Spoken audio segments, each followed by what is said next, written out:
दश्त तो दश्त है दरिया भी ना छोड़े हमने, दश्त तो दश्त है दरिया भी ना छोड़े हमने, बहरे जुल्मात में दौड़ा दिए घोड़े हमने।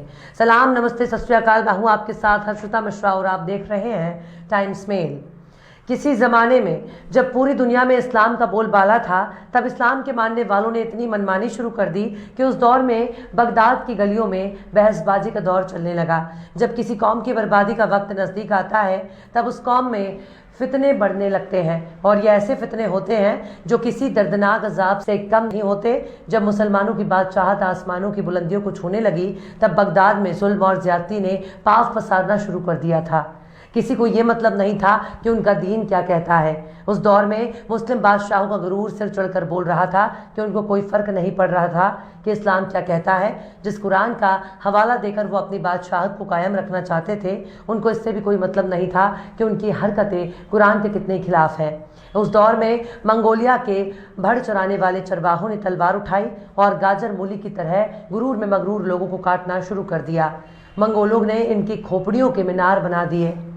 जब चंगेज की औलादों ने मुस्लिम हुक्मरानों की तरफ नजर उठाना शुरू किया, तो शहर के शहर तबाह हो गए।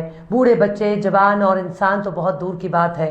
कुत्ते, बिल्ली और पालतू जानवरों को भी मार दिया जाता था। मंगोल जिस शहर में दाखिल होते थे, उस शहर को जलाकर तबाह कर देते हैं। उस दौर में चंगेज का पोता हलाकू खां बगदाद पर कहर बनकर टूट पड़ा। मंगोलों ने न सिर्फ मुसलमानों का जमकर कत्लेआम किया, बल्कि कई इलाकों में मुस्लिम और ईसाइयों ने एक साथ मिलकर मंगोलों का मुकाबला किया। लेकिन जो काम हलाकू के बगदाद में किया, उस घटना को याद करके आज भी इतिहासकार कांप जाते हैं। एक तरफ बगदाद में सारे कामकाज छोड़कर बहस का दौर चल रहा है। हर मुस्लिम उलेमा दूसरे उलेमाओं को काफिर करार दे रहा है। बगदाद में फतवेबाजी का ऐसा खेल चल रहा था, लगता ही नहीं था कि कोई शरीयत का निज़ाम कायम है। जब हलाकू की फौज ने बगदाद में कदम रखा, तब मौलानाओं की बहस इस बात को लेकर हो रही थी कि मिसवाक यानी दांत मांझने वाले दातून की लंबाई कितनी होनी चाहिए। कोई कहता था कि एक बालिश से कम नहीं होनी चाहिए, तो कोई कहता था कि छोटा साइज भी जायज़ है। यानी पूरी कौम एक बित्ते के दातून के नाम पर जायज़ और नाजायज़ की बहस कर रही थी। कुछ ऐसे भी लोग थे जो कौवे को लेकर बहस कर रहे थे। कोई कौवे का गोश्त हराम साबित कर रहा था, तो कोई हलाल। मतलब मूर्खता और पाखंड का कभी ना खत्म होने वाला सिलसिला चल रहा था। जबकि बगदाद की पूरी दुनिया का सबसे बड़ा शिक्षा का केंद्र यानी तालीम का मरकज़ कहा जाता था, जिसे मंगोलों ने जलाकर खाक कर दिया। लेकिन जब हलाकू खान की फौज ने बगदाद में कदम रखा, तब दातून के साइज पर बहस करने वालों की खोपड़ियों के मीनार नजर आने लगे। जब बगदाद में हलाकू की फौज दाखिल होती है, तब कौवा को हराम और हलाल कर देने वालों के मुर्दा जिस्म को चील और कौवे नोच नोच कर खा रहे थे। लेकिन फिर एक ऐसा दौर भी आया जब धरती से इस्लाम का खात्मा करने की चाहने वाले मंगोलों की तलवारें आपस में टकराने लगती हैं। तब मुस्लिमों के खून से प्यास बुझाने वाली तलवारें अब मुस्लिमों की ढाल बन गई थी। पता चला कि चंगेज की औलादों ने खुद ही इस्लाम का झंडा बुलंद कर दिया। इतिहास बताता है कि जिन मंगोलों ने मुसलमानों को सबसे बड़ा दुश्मन मान लिया था, एक दौर के बाद वही मंगोल इस्लाम के मुहाफिज बन जाते हैं। लेकिन क्या आज के दौर में, जब नफरत और एजेंडा सिर चढ़कर बोल रहा है, तो क्या कोई शख्स इस्लाम का मुहाफिज बन सकता है? शायद नहीं। लेकिन इस बार इंडिया टुडे आज तक ने एक अमेरिकी शख्स की एक ऐसी स्टोरी को दिखाया है जिसे देखने के बाद पता चलता है कि वाकई इंसानियत अभी जिंदा है, जो किसी भी नफरत पर बहुत भारी है। वैसे इंडिया टुडे के आज तक चैनल को गोदी पत्रकारों का बहुत बड़ा गढ़ माना जाता है, लेकिन जब से आज तक ने मुस्लिमों को दुश्मन मानने वाले शख्स के कलमा पढ़ने की स्टोरी चलाई है, तब से ये बात हजम ही नहीं हो रही कि क्या वाकई आज तक इस तरह की स्टोरी को चला सकता है जिसमें मुस्लिमों के बारे में पॉजिटिव रिएक्शन दिखाया गया हो। मतलब अमेरिकी सेना के एक रिटायर्ड सैनिक ने जब मुस्लिम से खचाखच भरी एक मस्जिद को बम से उड़ाने के लिए गया, तब उसके साथ कुछ ऐसा हुआ जिसके बाद वो खुद ही मुसलमान बन गया। सबसे हैरानी की बात यह है कि यह स्टोरी इंडिया टुडे आज तक पर नजर आ रही है। आखिर कैसे मुसलमानों को मौत के घाट उतारना चाहता था एक अमेरिकी? आखिर कैसे इस्लाम का दुश्मन ही बन गया इस्लाम मुहाफिज? आखिर कैसे कलमाए तैयबा ने एक दुश्मन को बनाया मुसलमानों का दोस्त? बताएंगे आपको और भी बहुत कुछ।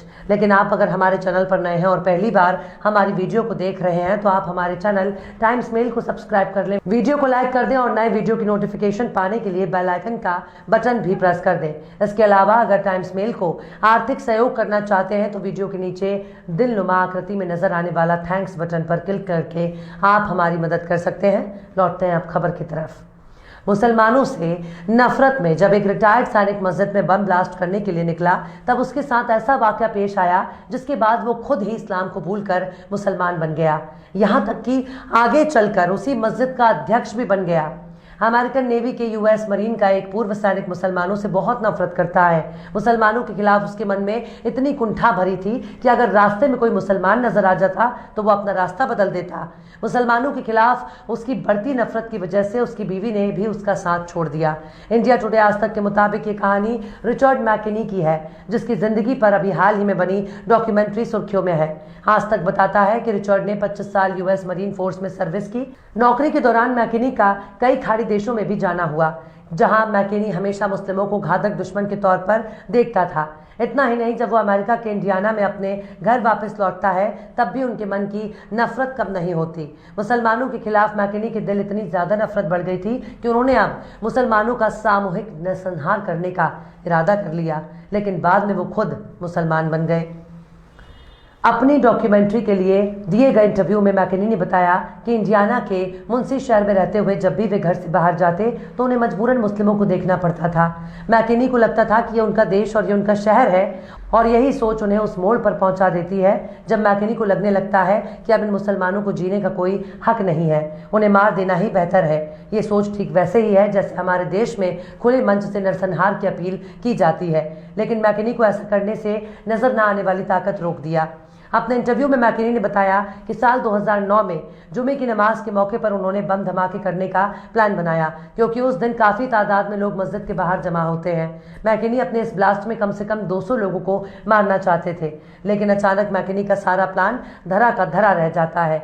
वो ऐसा कुछ नहीं कर पाते, क्योंकि इस दौरान उनके साथ एक बड़ी घटना घटी जिसने मैकेनी की जिंदगी बदल दी। उस वक्त सब कुछ प्लान के मुताबिक ही हो रहा था, लेकिन जब मैकेनी मस्जिद के गेट से गुजर रहे थे तभी अंदर बैठे कुछ लोगों ने उन्हें बुलाया और उनसे मुलाकात की।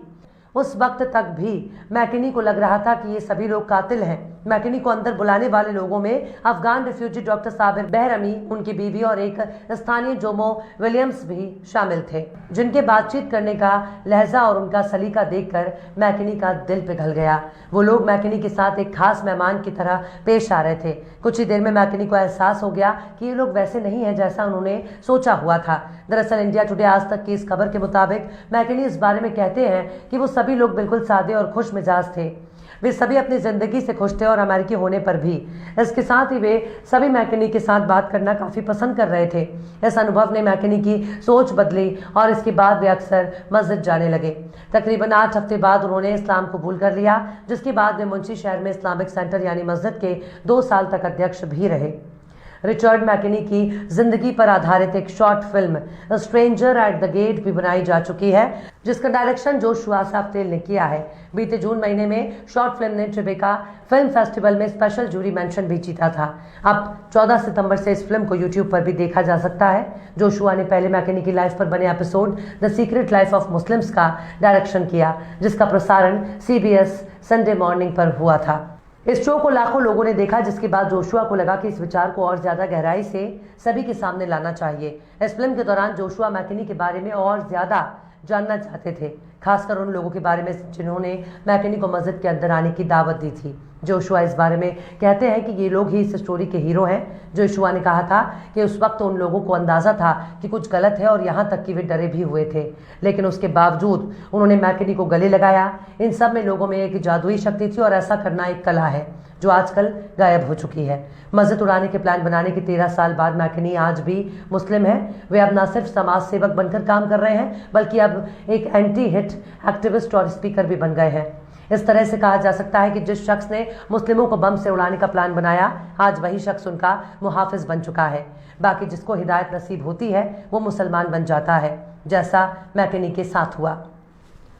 बहरहाल चलते चलते आखिर में अल्लामा इकबाल ने भी क्या खूब फरमाया है, तुम में हूरों का कोई चाहने वाला ही नहीं, तुम में हूरों का कोई चाहने वाला ही नहीं, जलवा तूर तो मौजूद है, मूसा ही नहीं।